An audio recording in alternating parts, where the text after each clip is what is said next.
Bonjour, bonjour, ici Véronique Hubert, votre formatrice et conseillère en entreprise agricole, spécialisée dans l'animal de compagnie et en particulier le chien et le chat. Alors aujourd'hui, dans le cadre de notre guide gratuit qui sera diffusé auprès de nos éleveurs débutants et futurs éleveurs de chiens et de chats, nous allons aborder le dernier chapitre qui concerne la participation d'un chien de travail à un concours de travail. Donc évidemment, nous n'allons parler aujourd'hui que du chien. Donc nous allons parler des titres possibles. Alors, il faut savoir que au niveau du chien, les titres de travail sont immenses. Il y en a à foison.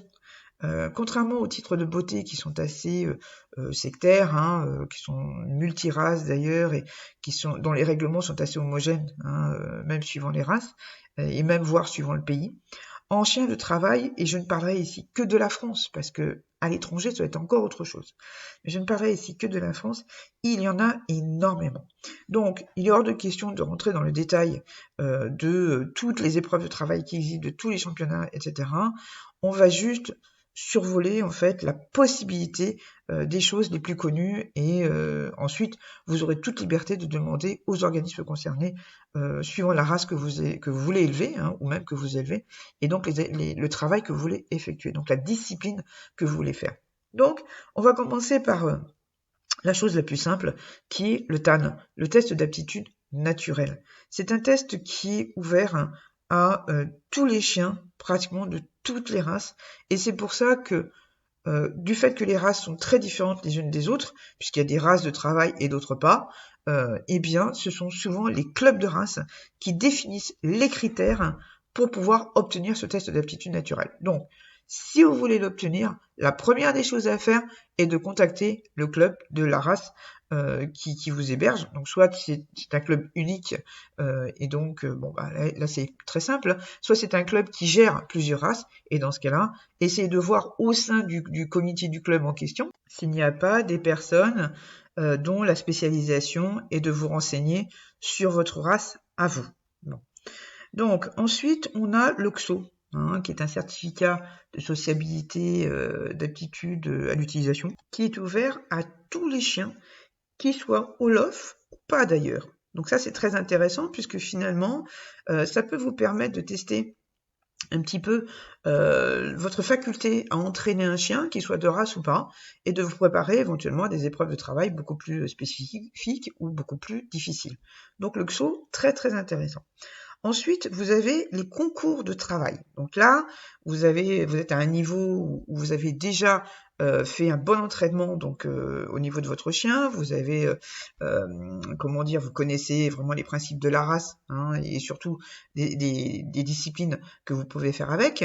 Vous savez aussi le type de titre que vous pouvez obtenir et donc vous inscrivez à des concours. Donc sachez qu'il existe un calendrier de tous les concours de travail sur le site de la Société Centrale Canine, où vous trouverez d'ailleurs les commissions spécifiques qui gèrent la discipline que vous avez décidé de faire avec votre chien ou avec votre race en général.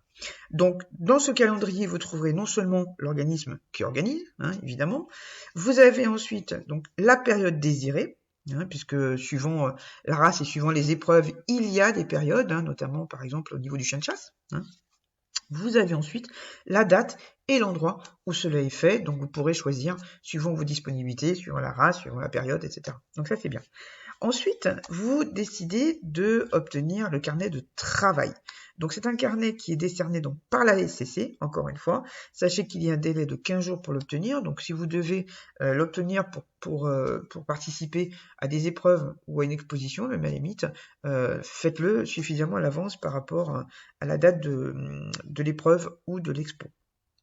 Donc il faut par contre le pédigré ou certificat de naissance, la carte ICAD et le paiement. D'accord? Et sachez qu'un carnet de travail est toujours au nom d'un propriétaire, pas d'un conducteur. Donc faites attention quand vous demandez les documents en question. Si le chien n'est pas inscrit au LOF, c'est aussi possible. Notamment, par exemple, sur des races qui ne sont pas encore reconnues. Pourquoi pas? Et donc, on va passer aux disciplines possibles. Là encore, la liste n'est pas exhaustive. hein. Sachez que c'est à vous de vous renseigner vraiment suivant la race que vous avez, de toutes les disciplines qui existent pour votre race. Renseignez-vous, quoi, parce que vraiment, il y en a beaucoup.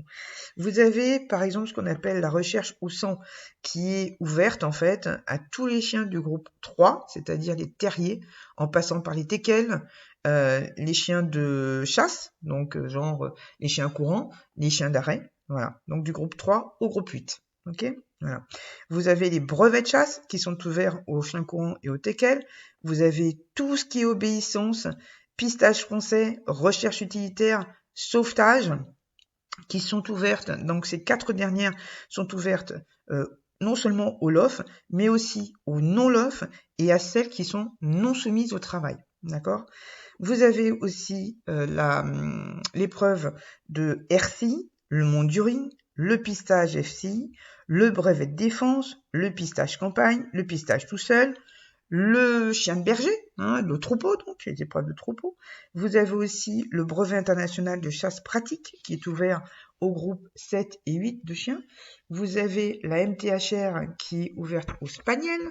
Vous avez les brevets de travail à l'eau, vous avez les concours de déterrage, vous avez les épreuves de menée à voie sur lièvre au terrier artificiel, vous avez le brevet de travail au traîneau, vous avez les fiels trial, vous avez les épreuves de course ou de coursing, vous avez le titre de trialaire, etc. Vous voyez, la liste est vraiment énorme. Là, on parle de épreuves de travail. On ne parle pas d'épreuves de jeu. Il est évident que vous avez aussi des concours d'agility, les concours de flyball, et donc les championnats qui vont avec. Hein, voilà. Donc tout ça, que ce soit en France ou à l'international, que ce soit au niveau européen, que ce soit au niveau mondial, toutes ces disciplines sont ouvertes à tout championnat éventuel. D'accord? Voilà. Donc, sachez par contre que il y a des titres de champion de travail, qu'ils soient national ou international. Dans l'ensemble, je dis bien dans l'ensemble et de façon générale, on vous demandera 3 CACT, c'est-à-dire des certificats d'aptitude au championnat de travail. Si c'est un CACIT, c'est un certificat d'aptitude au certificat international de travail. Dans l'ensemble, c'est 3 CACT pour le championnat national et dans l'ensemble, c'est 2 CACIT ou plus une réserve de CACIT éventuelle pour un championnat international de travail. Sachez que ce n'est pas suffisant, il faut en général, et encore une fois, renseignez-vous sur les spécificités, il faut également un très bon minimum en exposition de beauté. Il faut aussi quelquefois des tests de santé, donc soit de la dysplasie, que ce soit des tares oculaires, ça peut être des choses comme ça. Sachez qu'au niveau de la Société centrale canine, il y aura obligation de tests ADN et de l'empreinte génétique enregistrée auprès de ces services.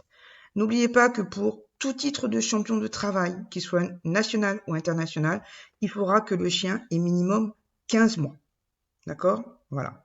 Donc, sachez également que chaque discipline a ses propres critères du nombre de CACT, des tests de santé. Sachez souvent que le chien devra être minimum confirmé, ce qui explique l'âge aussi, ou avoir son pédigré si c'est un chien étranger. En tout état de cause, où pouvez-vous vous adresser? Évidemment, les clubs de race. Évidemment, la Société centrale canine qui vous donnera toutes les informations possibles, soit sur quelque chose de particulier, soit de façon plus générale, et au moins l'adresse et les coordonnées d'un organisme qui pourra mieux vous renseigner. Vous avez aussi toutes les commissions d'utilisation. Vous en avez par exemple pour le sauvetage, vous en avez pour la chasse, vous en avez pour le cavage éventuellement, mais vous en avez en général pour tout ce qui est travail. D'accord? Donc, n'hésitez pas à demander les coordonnées de ces commissions, soit auprès de votre club de race, soit auprès de la Société centrale canine. Sachez que tout titre, qu'il soit juste comme ça, ou que ce soit un championnat, demande beaucoup de discipline, non seulement de votre chien, mais surtout de votre part à vous. Donc, si vous embarquez dans cela, sachez que c'est un travail de longue haleine, hein, on est bien d'accord là-dessus, et surtout le plus régulier possible, et ne pas surmener le chien, mais ne pas vous surmener vous aussi évidemment. Sachez également que tous les titres de travail de la Terre ne vous donneront pas un chien de race. Donc d'ailleurs, si au niveau d'un championnat, on vous demande un titre ou une récompense minimum en beauté, ce n'est pas pour rien. La Société Centrale Canine veut vérifier que votre chien ressemble un minimum à la race que vous voulez élever. Hein. Donc effectivement, si vous voulez avoir un chien comme ça, et c'est pour ça d'ailleurs qu'il y a des épreuves et des disciplines qui ne sont pas réservées qu'aux chiens lof, hein, donc ça, il n'y a pas de souci. Si vous ne voulez pas élever, si vous voulez mener votre chien à un grand succès, à un haut niveau, parce que vous sentez qu'il a les capacités et que ce chien n'est pas de race, peu importe. Mais n'oubliez pas que vous êtes un futur éleveur ou un jeune éleveur, normalement au lof, donc vous êtes censé avoir des chiens qui ressemblent à la race que vous voulez élever plus tard et donc avoir un minimum de critères au niveau du standard. N'oubliez pas que les standards ont été établis dans 98% des cas pour des races de travail et donc qui étaient destinées au travail. Même le chihuahua, même le lhasa apso, même le caniche avec ses pompons, etc. Même des chiens qui ont des poils très longs aujourd'hui, qu'on se demande comment ils feraient s'ils devaient travailler. N'oubliez pas que ces races-là, à l'origine, étaient créées ou conservées pour un travail spécifique, si menu soit-il. Hein, d'accord ? Voilà. Donc ça veut dire que les standards ont essayé d'être établis en fonction du beau et du bon, hein, c'est-à-dire d'un animal qui soit beau, représentatif de sa race, mais aussi bon pour l'utilisation qu'il était censé avoir avec son maître. Voilà, j'espère que tous ces petits détails vous auront aidé. Je vous retrouve dans un prochain épisode et je vous dis à très bientôt.